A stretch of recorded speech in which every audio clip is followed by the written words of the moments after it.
Hi అండి, welcome back to Teju creation. ఈరోజు ఎంతో గుమగుమలాడే రుచిగా ఉండే దేంతోనైనా సరే టేస్టీగా ఉండే మిల్ మేకర్ బటానీ కర్రీ మీ ముందు తీసుకొచ్చానండి. ఇది చాలా బాగుంటుంది.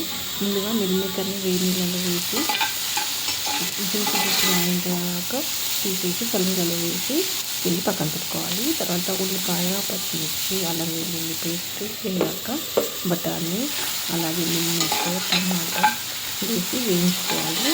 ఫస్ట్ టమాటా వేసాక మిల్ మేకర్ వేసుకోవాలండి. ఎంతో టేస్టీగా ఉంటుంది. పూరీలో కానీ, రోటీలో కానీ, రైస్లో కానీ, పులావ్లో కానీ, దేంట్లోకైనా చాలా బాగుంటుంది. టమాటా కొంచెం వేయాక ఇలా మిల్ మేకర్ వేసుకోవాలి. మిల్ మేకర్ ఇష్టపడిన వాళ్ళు కూడా ఎంతో ఇష్టంగా తింటారండి. చాలా బాగుంటుంది.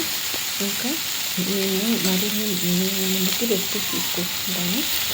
చూడండి, ట్రై చేయండి, ఎంతో బాగుంటాయి. చూస్తున్నారు కదా నా ఛానల్ని సబ్స్క్రైబ్ చేసిన వాళ్ళు సబ్స్క్రైబ్ చేసుకోండి. అలాగే లైక్ చేయండి. మరిన్ని మంచి వీడియోస్ కొరకు టీవీ క్రియేషన్ ఛానల్ని సబ్స్క్రైబ్ చేసుకోండి. అలాగే మీ ఫ్రెండ్స్తో రిలేటివ్స్తో నా వీడియోస్ని షేర్ చేయండి.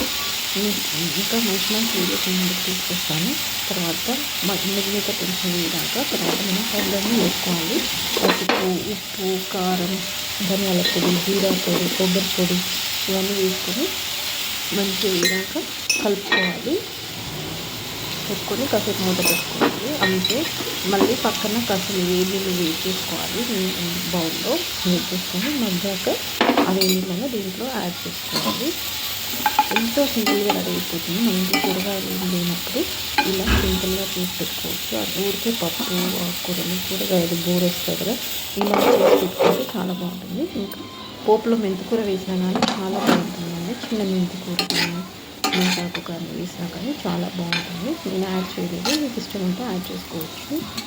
సేమ్ ఇదే ప్రాసెస్ని పోపులో మెంతికూర యాడ్ చేసుకు చూడండి. ఇప్పుడు వేడినీళ్ళు యాడ్ చేసుకుంటున్నాను. ఫ్రై కూడా బాగుంటుంది. నేను కొంచెం గ్రేవీ లాగా ప్రిఫర్ చేస్తున్నాను, అందుకని కొంచెం హాట్ వాటర్ యాడ్ చేశాను. లేకుంటే అలాగే కూడా సర్వ్ చేసుకోవచ్చు. కొంచెం కొత్తిమీర యాడ్ చేసుకొని సర్వ్ చేసుకోవడమే. ఎంతో సింపుల్గా ఉండే ఈ మిల్ మేకర్ బఠానీ కర్రీ మీకు ఎంతో బాగా నచ్చుతుంది. ఒకసారి ట్రై చేయండి. కొత్తిమీర యాడ్ చేసుకొని కాసేపు మూత పెట్టుకొని డిష్ అవుట్ చేసి కొత్తిమీర యాడ్ చేసుకుంటే సరిపోతుంది. Thanks for watching.